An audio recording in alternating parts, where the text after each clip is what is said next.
नमस्कार जय जगन्नाथ। आज पुणे एक प्रेस ब्लग को आपण मानक स्वागत। आज प्रेस ब्लग रे आपण मानक सहित गोटे कथा शेयर करने बहुत इच्छा है से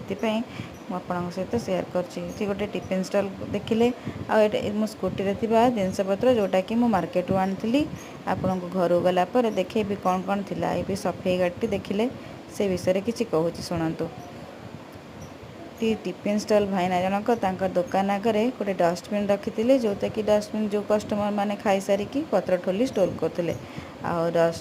सफेई गाड़ी रे जो भाईना जनक आसिकी सबू दुकान रे जो सब डस्टबिन रे पत्र थिला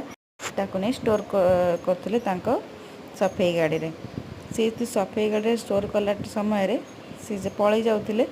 टिफिन स्टॉल भाईना जनक डाकिले भाई टिके शुण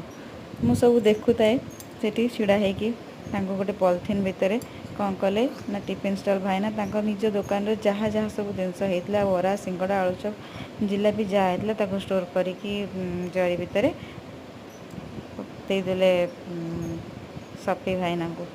सफेई भाईना नहीं कि बिना पैसा नहीं सेमती देले मत बहुत खुशी लगे। आपण मानू शेयर कर कारण हूँ आपण मैंने भी एमती जो देखुं कि जो मैंने निडेड से किसी साहाय्य करंतु आ द्वारा कौन हम कहले सी पिला लोकटी खुशी हे आ जो खुशी हे से खुशी आपण को बहुत खुशी लगे से खुशी कौन से मूल्य ही ना तेणुक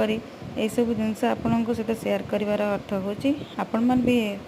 गरीब गुरबा लोक हेल्प करूँ जार कि बहुत किसी अच्छी अल्प किसी दान करूँ जहाद्वारा कि आपन को भी खुशी लगे। आज लंच रे थिला आज यूजुअल उषुना भात डाली आउ भेंडी भजा जेतु मु निजे वीडियो करथिली वीडियो सब अंका डंका हो जाइए गोटे हाथ रे वीडियो गोटे हाथ रे काम सब चलथिला नुआ नुआ जेतु करूँ मत एडिट भी ठीक से आसनी आपको इग्नोर करेंगे वीडियोटी केमती भल लगे जदि लाइक शेयर सब्सक्राइब निश्चिंत करेंगे। आज लंच रे भेंडी भजा करी बोली भेंडी को हा करी धोईकी भल भाव सफा करी पियाज दे भेंडी आलू भाजी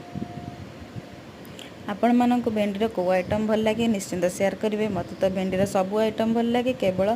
भेंडी खट्टा भल लगे भेंडी जो तेंतुली पड़ी जो खट्टा हुए बा आंबुला पड़ी कि आंबुला कि तेंतुली पकई कंटा करती कि मत भेंडी खट्टाटा भल लगे बाकी सब जिनस भेंडीर भल लगे।